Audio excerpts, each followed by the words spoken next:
Good evening. My name is Yasmine Day, famous 1980s power ballad singer, most commonly known for fronting the Bonnie Tyler tribute act, the Yasmine Day Experience. Recently, I was tasked to write a piece of fan fiction, and I thought, easy, what am I a fan of? Me. One problem was that I haven't had any books written about me yet, and so I had to insert myself into the Twilight series. I recently read it by watching it on TV. I have decided to rename it from Twilight to Spotlight. Besides, I don't like the word Twilight. Journalists often use the word Twilight in conjunction with of my career. Anyway, here it is. Spotlight by Yasmine Day. Yasmine Day arrived in the town of Forks, Washington. It was cloudy and rainy, not like the skies where she lived in Chessington, Surrey, aka the Nashville of England. Forks wasn't the Nashville of England, but it was the Nashville of Washington, and Washington is the Nashville of America. Yasmine had been invited to Forks to perform her musical, Holding Back the Yaz, at Washington's premier music venue, the Forks High School Cafeteria. She wasn't surprised. After all, she had worldwide appeal. While looking for her dressing room, she was, as usual, mistaken for a beautiful 17-year-old and was accidentally enrolled into the high school. By the end of the week, Yasmine had fallen in with a group of pale teenagers. Bella, Mike, Jessica, Eric, Paul, Salt, Pepper, Pepsi, Shirley, and Phil Collins. No relation.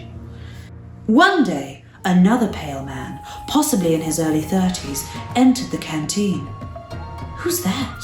asked Yasmine. "That's my boyfriend, Edward," said Bella, palely. "He's a vampire."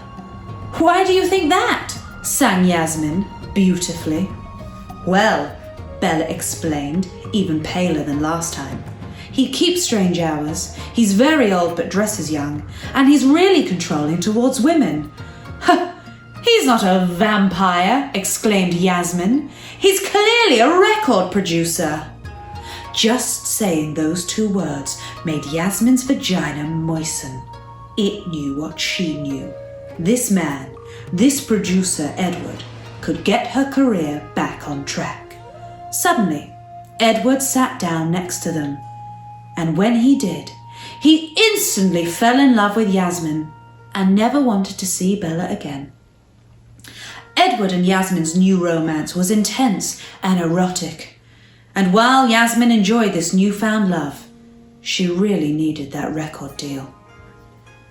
One day, when Edward was driving Yasmine round his posh car, it was a Volvo, he looked deep into Yasmine's eyes and said, "I have waited for over 150 years for you.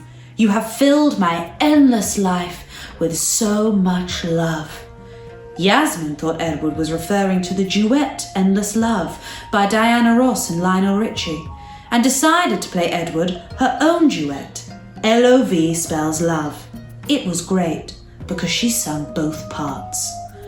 She reached forward to insert the CD into the stereo when she accidentally touched Edward's hand. It was stone cold, deathly cold. Yasmine recoiled in horror. The car didn't have a CD player. She would have to find another way for Edward to hear her beautiful voice. The final straw came when Edward took Yasmine to his house.